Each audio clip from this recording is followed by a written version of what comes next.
जय जय रघुवीर समर्थ. समर्थ म्हणतात की मागितल्यावर मिळतं त्याला सुख म्हणत नाहीत. समर्थ म्हणतात की सुख म्हणजे तरी काय असतं, तर समर्थ म्हणतात की सुख म्हणजे खूप लहान लहान छोट्या छोट्या गोष्टीतून आपल्याला प्राप्त होतं.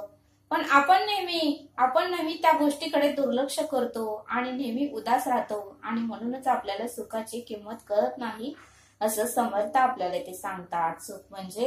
समर्थ म्हणतात की सुख म्हणजे मागितल्यावर मिळतं त्याला सुख म्हणता येत नाही. मागितल्यावर मिळतं त्याला सुख म्हणताच येणार नाही. तर न मागता सर्व काही मिळतं, तर न मागता आयुष्यामध्ये सर्व काही मिळतं त्याला सुख म्हणतात असं समर्थ आपल्याला इथे सांगतात. समर्थ म्हणतात की अनपेक्षितपणे मिळालेल्या गोष्टींमध्येही मनुष्य जास्त सुखी होतो. समर्थ म्हणतात की ज्याची कल्पनाही केलेली नसते, अनपेक्षितपणे मिळालेल्या गोष्टींमध्येही मनुष्य जास्त सुखी होतो असं समर्थांनी आपल्याला ते सांगितलं.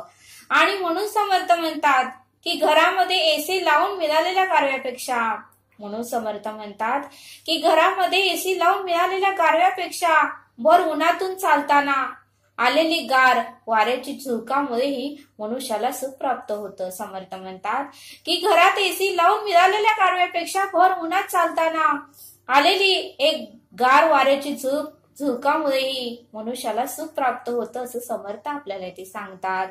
आणि म्हणून समर्थ म्हणतात की एखादा गड किंवा एखादा गड चढताना आपल्याला खूप तहान लागलेली असते. एखादा गड चढताना आपल्याला खूप तहान लागलेली असताना कोल्ड्रिंक्स विकत न घेता जर समोर थंडगार ताकाचा पेला जर आपण पाहिला तर आपल्याला सुखच मिळते. समर्थ म्हणतात की एखादा गड चढताना आपल्याला खूप तहान लागलेली असते, त्यावेळेस आपण कोल्ड्रिंक विकत घेऊन पिण्याऐवजी जर समोर आपल्याला थंडगार ताकाचा पेला जर आपल्या समोर कोणी आणून दिला तरीही आपल्याला सुख मिळते असं समर्थ आपल्याला इथे सांगतात. आणि म्हणून समर्थ म्हणतात की कामावरून दमून घरी आल्यानंतर चहाचा कप यायच्या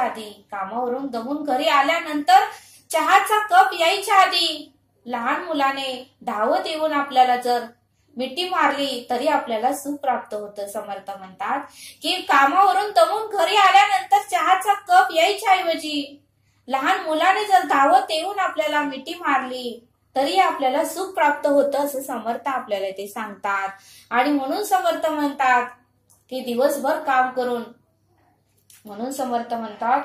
घरातील दिवसभर काम करून एखादी ताई दमलेली असेल तर घरातलं दिवसभर काम करून एखादी ताई जर दमलेली असेल आणि तिच्या मनाचा विचार करून तिच्या घरातील व्यक्तीने तिच्या मनाचा विचार करून तिच्या नवऱ्याने किंवा तिच्या पतीने तिला जर कामात थोडी मदत केली तर तिच्या पतीने तिला जर कामात मदत केली तरी त्या ताईला सुख प्राप्त होतं. त्या ताईच्या चेहऱ्यावर एक आनंदाची स्माईल होते असं समर्थांनी आपल्याला ते सांगितलं. आणि म्हणून समर्थ म्हणतात की बस स्टॉपवर आपण थांबलो की न ठरवता बस स्टॉपवर आपण थांबलो आणि न ठरवता आपल्या जवळची माणसे आपल्याला भेटली तरी आपल्याला सुख प्राप्त होतं. बस स्टॉपवर थांबतो त्यावेळेस न ठरवता आपल्या जवळची माणसं आपल्याला भेटली तरी आपला आनंद गगनात मावत नसतो. एवढा आपल्याला आनंद प्राप्त होतो, एवढा आपल्याला सुख प्राप्त होतं असं समर्थ आपल्याला ते सांगतात. आणि म्हणून समर्थ म्हणतात की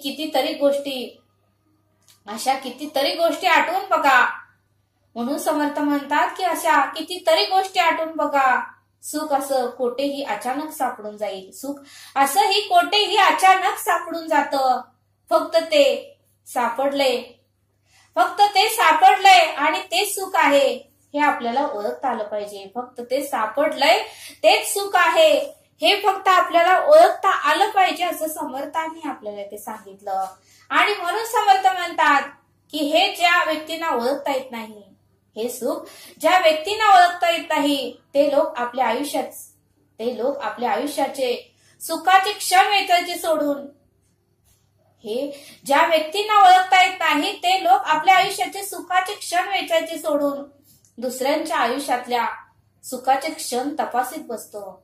ज्यांना सुख कशात आहे हे ओळखताच येत नाही ते लोक आपल्या आयुष्याच्या सुखाचे क्षण वेचायचे सोडून दुसऱ्याच्या आयुष्यातल्या सुखाचे क्षणच तपासीत बसतो. आणि माझ्यापेक्षा जास्त सुखी तो कसा आहे, माझ्यापेक्षा जास्त श्रीमंत तो कसा आहे, माझ्यापेक्षा जास्त पैसा त्याच्याकडे कसा आहे, माझ्यापेक्षा जास्त संपत्ती त्याच्याकडे कसा आहे, या विचारानेच तो नेहमी दुःखी होतो. आणि असा विचारच करत बसून त्याचा शेवटी मृत्यू होतो आणि त्याला सुख प्राप्त होतच नाही. आणि म्हणून समर्थ म्हणतात की सुख कशात आहे हे आपल्याला ओळखता आलं पाहिजे. आणि म्हणून समर्थ म्हणतात की विचार करून आपलं आयुष्य दुःखी होऊन विचार करून आपलं आयुष्य संपून जातंय, पण सुख कशात आहे हे बऱ्याच लोकांना कळत नाही असं समर्थांनी आपल्याला ते सांगितलं. समर्थ म्हणतात की सुख हे खूप साध्या गोष्टीतूनही मिळते. सुख हे खूप साध्या गोष्टीतून मिळते. चुलीवरची गरम भाकरी आणि चुलीवरचे कांदे पोहे खाऊनही सुख मिळतंय. समर्थ म्हणतात की चुलीवरची गरम भाकरी आणि चुलीवरचे कांदा पोहे खाऊनही आपल्याला सुख मिळते. आणि म्हणून समर्थ म्हणतात की सुख हे जुने मित्र मैत्रिणी भेटल्यानंतर ज्या आपल्या लहानपणीच्या आठवणी काढून आपण गप्पा मारतो त्यातही सुख मिळतं असं समर्थांनी आपल्याला इथे सांगितलं. समर्थ म्हणतात की सुख हे BMW गाडीत बसल्यावरही मिळतं, सुख हे वेरणा गाडीत, ब्रेझा गाडीत बसल्यावरही मिळतं, आणि सुख हे बैलगाडी व टांग्यात बसल्यावरही मिळतं. सुख हे बैलगाडी व टांग्यात बसल्यावरही मिळतं असं समर्थांनी आपल्याला इथे सांगितलं.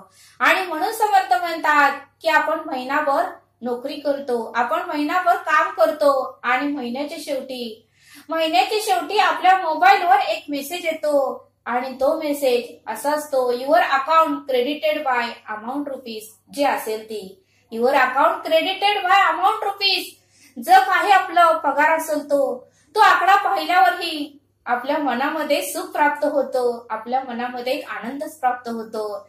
हे ज्या व्यक्तीच्या मोबाईलवर मेसेज येतो त्या व्यक्तीला विचारा म्हणले, त्या व्यक्तीला तो मेसेज पाहून सुख प्राप्त होतं असं समर्थांनी आपल्याला इथे सांगितलं. समर्थ म्हणतात की सुख हे पूरग्रस्तांना मदत करतानाही प्राप्त होतं. सुख हे इतर लोकांना मदत करताना, पूरग्रस्तांना मदत करतानाही सुख प्राप्त होतं असं समर्थांनी आपल्याला इथे सांगितलं. आणि म्हणून समर्थ म्हणतात की सुख हे बाहेर शोधायला जाऊ नका. सुख हे बऱ्याच आपल्याला जे आपलं मन म्हणतं त्या गोष्टी केल्यावरही सुख प्राप्त होतं. सुख हे मंदिराच्या बाहेर बसलेल्या गरीब व्यक्तींना पोट भरून अन्न, पोट भरून जेवण आणि पिण्याचं पाणी दिलं तरीही सुख प्राप्त होतं असं समर्थांनी आपल्याला इथे सांगितलं. सुख हे चिमण्यांना रोज दाणे ठेवून आणि रोज पाणी ठेवूनही प्राप्त होतं. सुख हे बऱ्याच गोष्टीमध्ये प्राप्त होतं, पण आपण नेहमी दुःखीच राहतो आणि म्हणून समर्थ म्हणतात की त्याचा त्रास आपल्याला होतो. म्हणून समर्थ म्हणतात की सुख पिणं हे फार सोपी गोष्ट आहे, पण आपण ती अवघड करून टाकतो असं समर्थांनी आपल्याला ते सांगितलं.